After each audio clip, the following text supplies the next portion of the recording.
Well, hi once again, everybody. Welcome into another edition of Pick Your Politics. Glad to have you joining us today. We've got a wonderful show in store.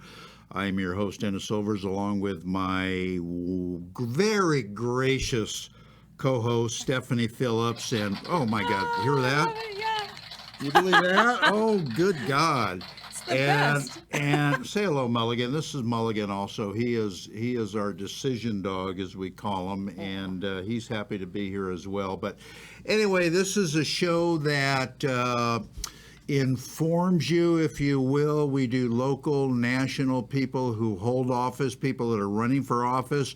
We talk about the issues that are important to us, important to you as the voter, and the whole idea is to get your interest up in politics like Stephanie and I have, and more importantly, get you out to vote, because that's what it's all about, isn't it? Yes, it is. Very important. Yeah, you gotta make your voice heard. Anyway, let me tell you a little bit about our guest today, which you've probably in all reality have heard of, especially Yes. if you're here in Nevada, because this guy has done more events than the Rolling Stones, back in the day, for crying out loud. Joey Gilbert is a practicing attorney and has his office and practice in Reno, Nevada.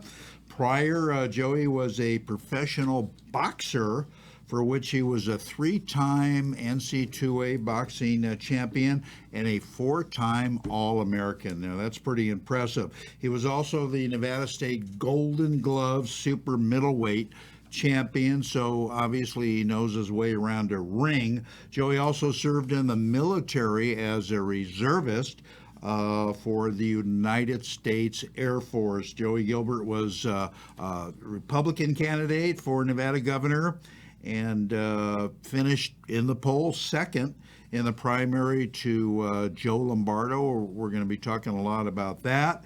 And he's currently contesting the outcome of the primary election results, and is awaiting a court date after he files his suit to be heard on that issue. So without further ado, let's bring up and welcome Joey Gilbert to the show. And Joey, glad you take time out. I know you have a busy schedule, and Stephanie and I appreciate you coming on the show, my friend. Absolutely. Thanks for having me on. There's a lot happening in our state and a lot to be, I guess, excited or enthusiastic about, because we want to win this thing, but we just cannot let it get taken from us. So here we are. Joey, what do you think is the most important responsibility the governor of Nevada would have? I know there's a lot of areas that you could talk about, but can you put your finger on maybe just one? Yeah, protect the children. Protect the children. Protect and provide for our children that are worst in the nation schools, in terrible crime areas in both Reno and Las Vegas and North Las Vegas. And just the breakdown, which we saw, which was, I'd say the two areas: protect the people, protect the public, protect the children. And how do you do that? Well, you don't shut down a state. You don't send the kids home from school. You don't shut people's churches and tie their doctors' hands, and and shutter their businesses. It's just, there's so many things that went wrong here that are still adding to what's taking place in Nevada. The high crime rate, the unemployment rate. And it's not even unemployment; it's unemployable. These people need job training, we need job retraining. There's just so much that needs to be done that's not being done, frankly. And no one spent more time prepping for how to be Nevada's next CEO than I did. No one was more prepared and ready to serve from day one. I think I proved that, winning every single debate easily, at least, especially from a knowledge standpoint. So, the three big areas in Nevada right now, no matter what demographic you're in, is the economy tied to mandates, the schools, and then crime, which also then, depending where you're at, they bring up immigration. If you're in the northern counties, number three is election integrity, followed by the Second Amendment. Although crime is starting to elevate, even in our rural counties. Elko has its first string of gangs and fentanyl pouring in. And so it's no city or county in Nevada is safe from what's happening down on our southern border and what's then happening or being conducted or flowing into southern Nevada. Joey, do you think, I'm sorry, Oh, no, do you go think that the rise of crime perhaps is directly or indirectly related to the state of the economy now? Because people are hurting. They don't have enough money, the gas and the food and the whole deal. Do you think that's contributing to the crime? Well, let's just say that since we've been closed down, especially in this state where we were the highest unemployed in the nation, highest inflation, highest per capita suicides for children, highest explosion in crime. So absolutely, it's a direct correlation. You can see it, and it also involves immigration and the fact that we are a sanctuary state. No legislature needs to designate it. It is what it is. We have the highest per capita illegal immigrants in Nevada than we do in the nation. And that's just a fact where you can argue about it all you want. As they always say, you're entitled to your own opinion, but you're not entitled to your own facts. Mm-hmm. Well, speaking of, let's go back to election integrity. I know you already mentioned it, Joey, but I'd like you to go through what your team is doing. I know you're contesting the election. You had the recount, and I believe that's certified now. So let us know and let all the people know what you're doing as far as lawsuits. Look, Stephanie, let me just make one thing crystal clear to everyone. I ran on a position and on a platform of transparency, accountability, integrity. It would be so easy for me to sail away into the sunset on the hundreds of opportunities I had both prior to running and now with, making so many awesome, acquaintances and friendships and like I said, possibilities. But when you see what happened and you win 15 to 17 Nevada counties, in a big way, and then you slowly see these little, things being slipped away, and a bunch of folks reach out to you from all sides of the aisle and from certain respective backgrounds and certain agencies and say, you just had the Nevada election stolen. And then you wait for the data to come out, and the data then proves it easily. Again, Clark County's own data will show that if votes were injected in, that I won the early voting and mail-in voting. I was winning in Clark County 2-1, and then all of a sudden, election day, that changes to 3-1 for Lombardo. It just doesn't make sense. And again, I am not by any means the voting expert, the election, but I'm an attorney, and I do know what chain of custody is, and I do know what Nevada laws are, and I have been reviewing what took place over this election. And that's why so many of us tried to talk to the county commissioners and say, you can't certify this election. There's too many errors in it. There's too many issues and problems. So all I can say is I asked for a recount simply because we needed to buy time. In the state of Nevada, you have to either ask for a recount or contest the election within 5 days. And 5 days isn't enough to do anything. We were still having information pour in throughout the entire period that they're counting things. Stuff's coming in from all over. Then we did the recount. We did more observation. The recount was to buy some time. Now we have all the data. First of all, essentially a sting was created by a guy by the name of Robert Beatles. And what he did is he had professionals in surveillance, professionals in observation, not to mention the lawsuit we won. And people will say we didn't lose them, but court orders were put in place to require certain observation requirements that would be met, which they weren't, not even by a long shot. And all kinds of things took place, like no ballot custody, chain of custody. The secrecy of Nevada ballots was blown by putting voter name, party, precinct number, voter ID, and barcode was on every ballot. And then we've got video of no meaningful observation. We've got video of no signature observation or no signature verification, where they did nothing. They just opened it up, did a quick gun of it, and threw it along. So all these things popped up, and now we asked for a recount, and then after the recount comes where you actually contest the election.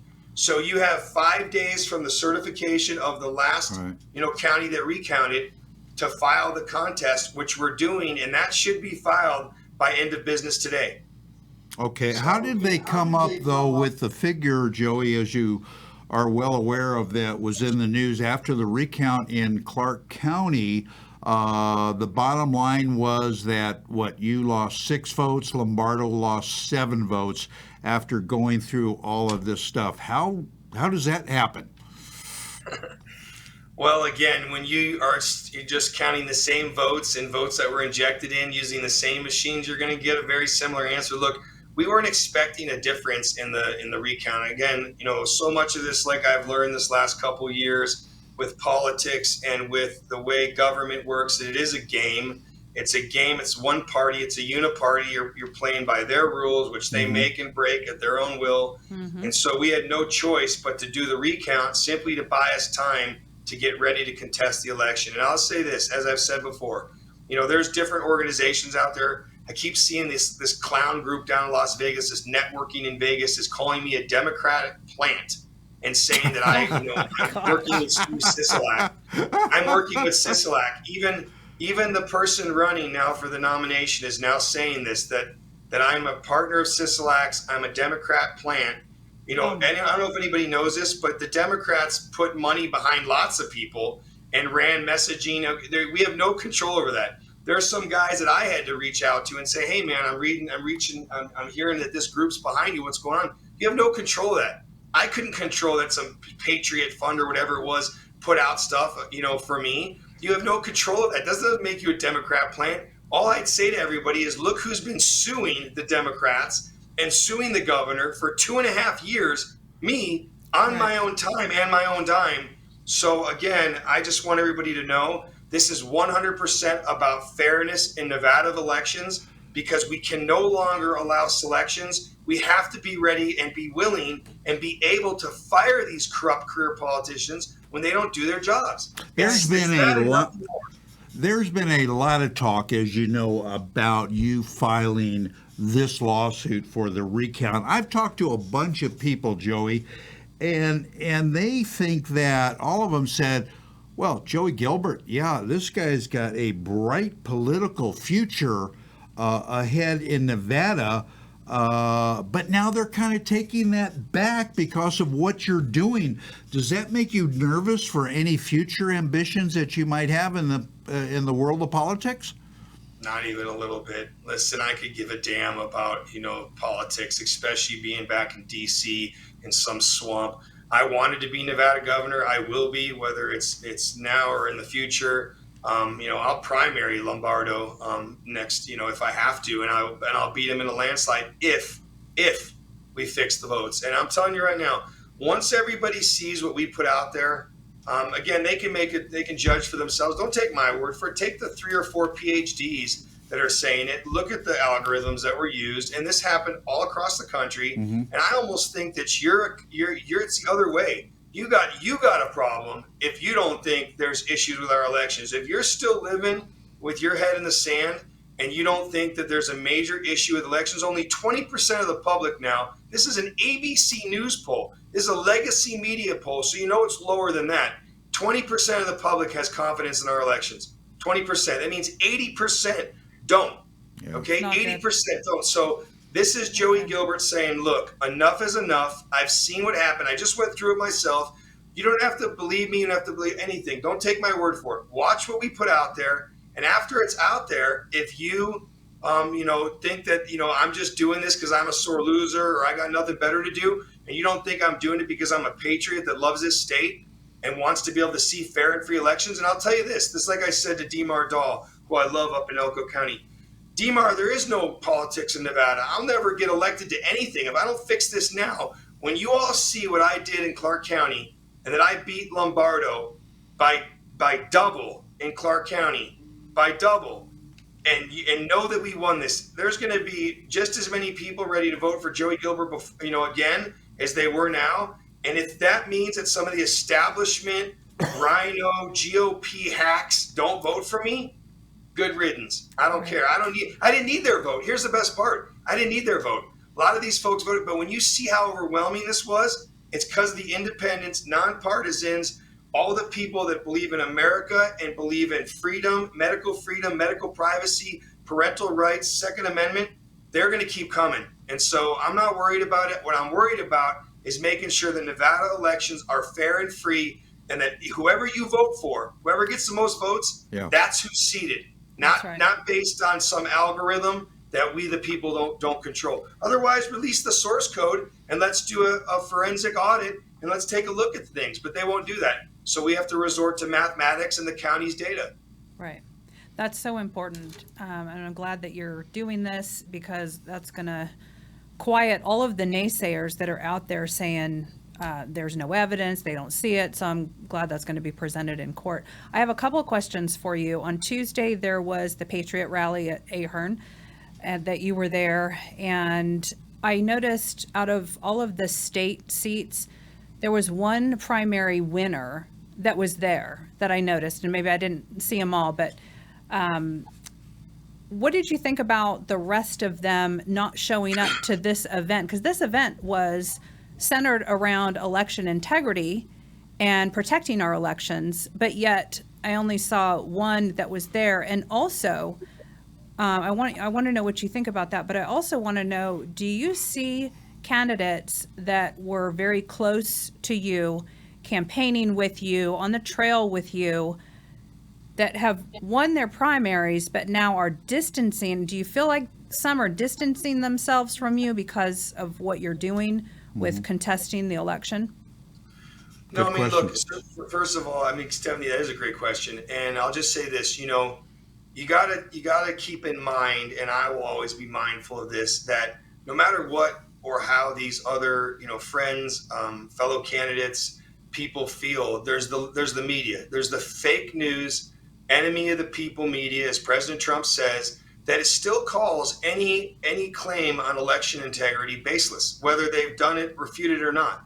Right. So the media is in a chemical deluge. Like they are the most corrupt, most, you know, sideways biased group I've ever seen. So I don't blame any of the candidates. And a matter of fact, as I said to Jim Mershon, Jim, you know, look, you know, they're going to come at you as some right wing, you know, crazy guy. You've got to, you know, not worry. We know who these candidates are. I have no doubt in my mind they will do the right thing. But when you're fighting not just the Democrat Party, but you're fighting the dark money groups and the media, which again, and again, when you're talking media, you're talking regular media, non-traditional media. Now they're smart enough. They got bloggers, they got video, they got, you know, All the big Instagrammers. tech, They really yeah. infiltrated everything. And so I would, you know, I guess my word to Segal and Jim Mershon and others would be, you know what, maybe don't stick as close to me right now. You know, I'll still show up to your events. I don't think I'm going to hurt them. But at this point, with some of the people being in the middle that are so convinced or just brainwashed that there's nothing out there, I don't know how you can watch from the 2000 Mule movies and these lawsuits across the country that are happening. You know, Wisconsin Supreme Court, you know, rules that the ballot drop boxes are legal. Are illegal. The Georgia courts are dropping rulings. Arizona, even New York Supreme Court. I mean, hell, we just saw this morning New York ruled against their governor that they can no longer make up these, just fake, rules based on the pandemic when they provided no documentation proving that there's a pandemic, proving that these emergencies are needed. So slowly but surely, the public's been waking up. The problem is in this state, for example, is the media has worked so hard to try and discredit anybody from bringing, again, when you see what Jovan Pulitzer has done, the work they've done, or True the Vote, what they've done, those people have unbelievable credibility now, That's right. to not be called baseless or unfounded. My God, there's more proof now that the 2020 election was played around with, however you want to say it, than you've ever seen before. And it's going to come a time here soon where the media is going to get laughed at if they don't make a stop to say, well, there are many claims in 2020 that have been proven true, maybe not enough to rule the election, completely illegal. Yeah. But we're going to get to a point in this country, I'm telling you now, because the American people have woken up. Guys like me are not going to just walk away, and we're going to expose it. We have to. We have a duty. And so I will expose it. What the people do with it, it's up to them. But Yeah. we're going to put it out there for everybody to see. It's media is a huge problem. It's a great point that you make. And in case you're just tuning in to Pick Your Politics, Joey Gilbert is our guest. Speaking of President Trump, Joey, I know you were at the January 6th rally at the Capitol fighting the so-called fraud 2020 election that you just spoke about. Now that President Trump has endorsed Joe Lombardo for the governor's race, would you still fight to support Donald Trump if he runs in 2024? Oh, absolutely. Listen, I'm a huge fan of our president. I think, all his, issues that people might see with him matched again what he's done for this country and how he stood and fought. And again, this is with me taking different positions with him with the vaccine, with the way Fauci's been handled, with the voting and with some of these endorsements. But at the end of the day, Trump only knows so much. He's got people whispering in his ear. And I want to correct one thing. I was in D.C. speaking on a totally separate stage at a medical freedom rally and against medical tyranny, for which I was the only candidate in the state and across the country, at least in Nevada, that received the Stand for Health Freedom endorsement because I met every criteria. I was actually back in D.C. speaking on that when the huge crowd from the Trump Stop the Steal rally came by our stage and actually took all our people. And so I ended up at the Capitol, but people don't realize the front is the back is the front. I was on the back, with, everybody on the stairs where we sung the Star Spangled Banner. I was long gone and on a Facebook Live feed that they cut speaking when stuff started happening over there and there were flashbangs going off. So to this day, I know why I have not, had any issues. It's because I'm on Facebook Live, clearly a good distance away, giving a speech when stuff went down. Thank God. And I always say to everybody, anybody that was in there, doing anything violent, we condemn. But you know what? I've also watched every Supreme Court hearing where people were, screaming in the galleries and busting open the doors, screaming and zip tying each other together. And I also watched DC get destroyed during the riots. And when Trump got inaugurated, and none of those people did a day. As a matter of fact, our current vice president set up a bail fund to have them released immediately. So I'm not going to get into that. I was proud to be out there. I'm proud to stand for our president. I'm proud to stand for our country because, as General Flynn says, this is so important.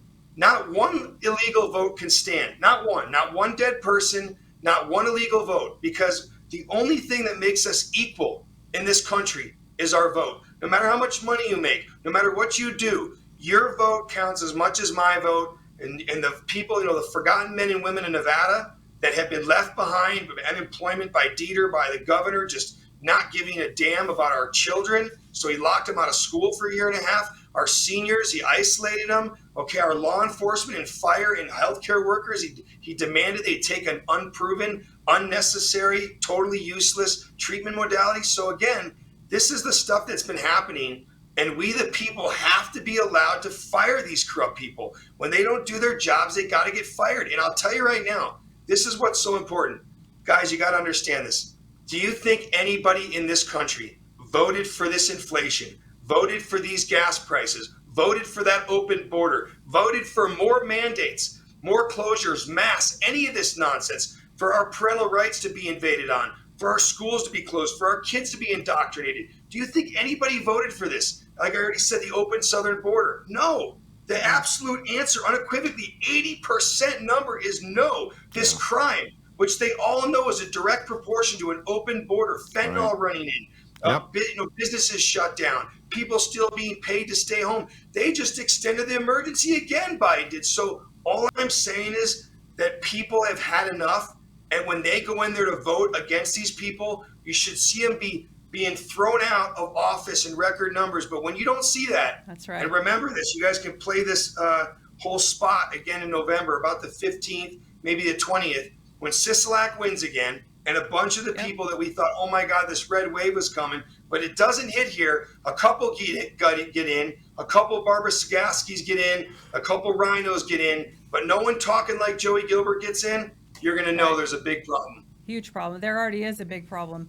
What do you think about Lombardo? He was deemed the winner, but I haven't seen him call any of the other gubernatorial candidates to rally them with him, to unify everybody, to come on the trail with him, ask for the support and all of that. Had you been deemed the winner and called the winner, would you have contacted all of the candidates? Because there were 16 of everybody that ran. Would you have done that? And called everyone together? Probably not. Okay. I'm gonna be honest with you. I'm just gonna be honest with you. I didn't need like people that voted for Lombardo were a lot of the ones that just are stuck in their own way of thinking, and we're just told he's been the sheriff down there. He's got great name recognition. Forget about the fact that he was pro red flag law and for capacity on magazines and put him a vaccine mandated metro to supersede the governor's one. Men keep going on Sanctuary Joe, high crime Joe. So there's all these things. So look, if you voted for that, knowing that, then good, you're over there. Now, would I have reached out to Dean Heller and John Lee and Guy Nora? Absolutely.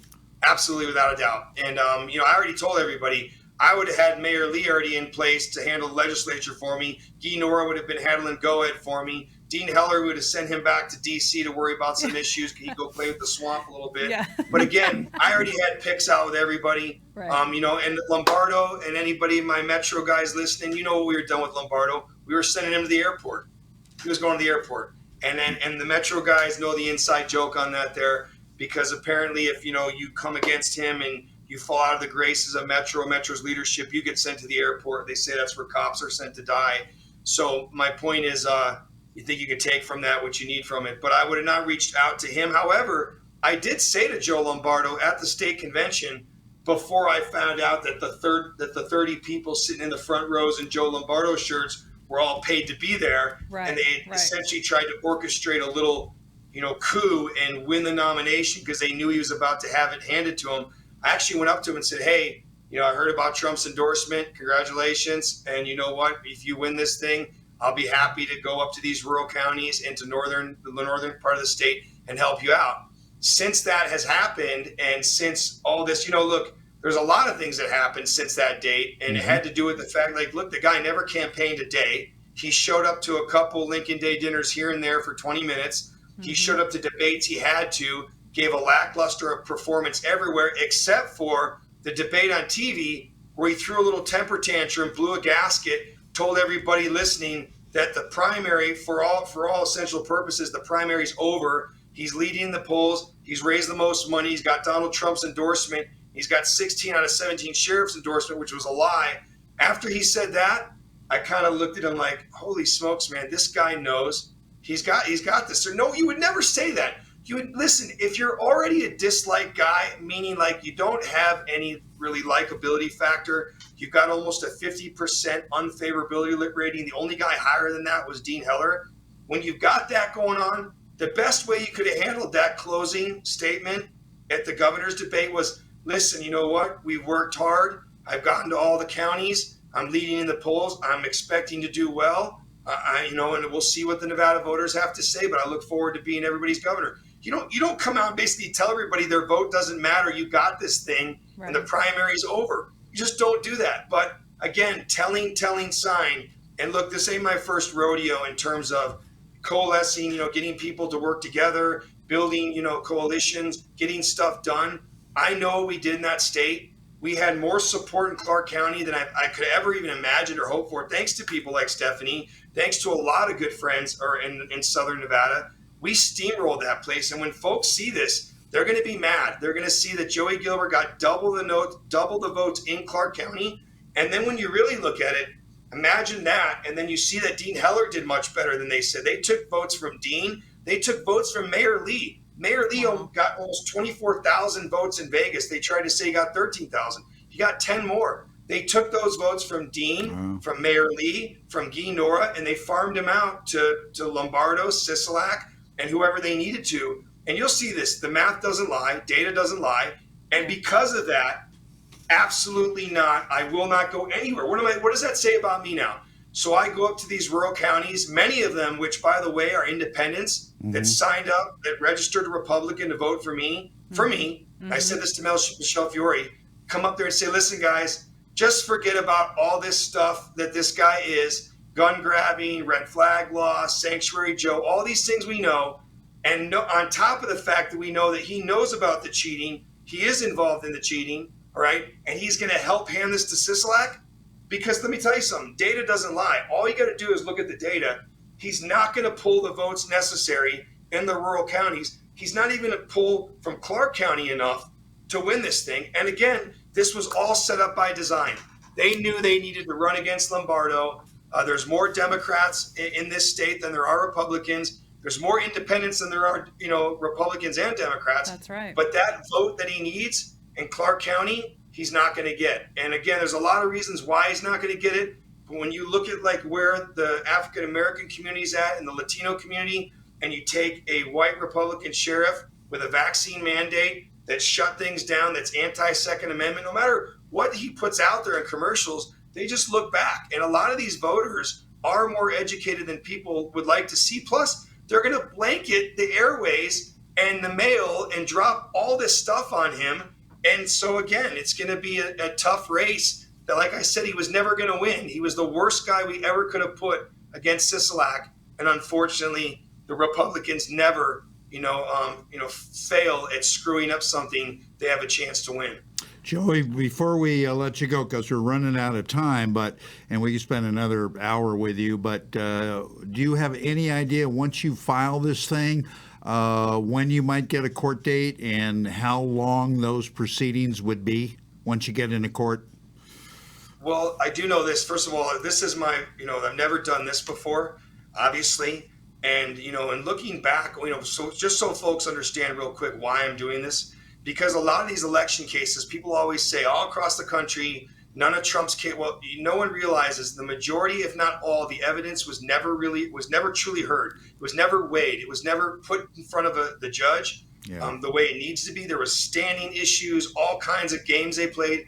And again, here in Nevada, they waited till after the general to challenge issues they had with the primary. Primary and then the general election, when the proper timing would have been immediately after the primary to say, hey, hold on a second. There's some issues here. 44,000 nonpartisans weren't allowed to vote because of a screw up in the DMV. You guys don't understand this. This is not by mistake. It's by design. So someone with standing, meaning Joey Gilbert, has to step up and say, hold on a second, and take all the criticism, and they're going to bash me and beat me everywhere and tell me I'm losing my future in politics or in business. It's not happening, not even by a little bit. So we're going to stand in the gap and we're going to say, hold on a second.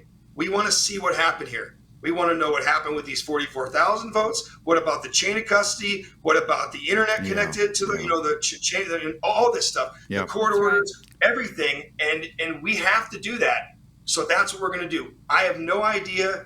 It should be relatively swift though, because they have to move it along quickly. So I would say 5 to 10 days, if not sooner. I would expect to be in front of a judge. I'm told it's going to be in Carson City. If the Democrats feel even the least bit threatened that we have an honest, God-fearing judge, they'll try to remove that person and put someone else in. But I think the two judges in Carson City I've been in front of my whole life as a professional, Judge Wilson and Judge Russell, they've never been unfair to me in any way. At least I've never seen it. I've been in their courtroom since I was a little baby attorney all the way up. I've looked up to them. They've always seemed pretty fair. So look, we need, like I said, God-fearing constitutional judge just to take a look at this and say, you know what, something doesn't look right here. Let's look into this some more. I think that's all that's needed, to be honest with you. This isn't some trick. Joey Gilbert's not to pull a fast one here. I'm going to take Clark County's own data and show everybody what the experts say, and then you decide for yourselves. Yeah, it's going to be interesting, and I know you're going to be a lot in the news when this happens, and it's going to be a very very interesting thing, and everybody's just kind of wondering. Yeah, I can't wait. What's going to go on? I can't wait for the numbers to come out, because I've talked to a lot of people, at these events, and there's all kinds of naysayers out there. They say, well, I don't see the evidence. I don't, he's saying all these numbers, but where's the evidence? And, you got to give people the opportunity to bring these things to a court of law, present your evidence, and here's the numbers. And these people that say there is no evidence, they've not even taken 5 minutes to even listen or look or, see what's going on. So I'll just be glad when you get that opportunity, Joey, to bring that in front of the court and in front of everybody. That was I'll tell you this, guys, it's a tough space to be in, because no one likes, listen, I just went through a grueling primary. The only one that got attacked outside of Lombardo was me by other candidates. It was hysterical. But at the same time, like I said, this isn't about Republican or Democrat. This is about America. This is about Nevada. This is That's about right. having free elections. Yeah. That's all I want. Yep. I want to see the school boards.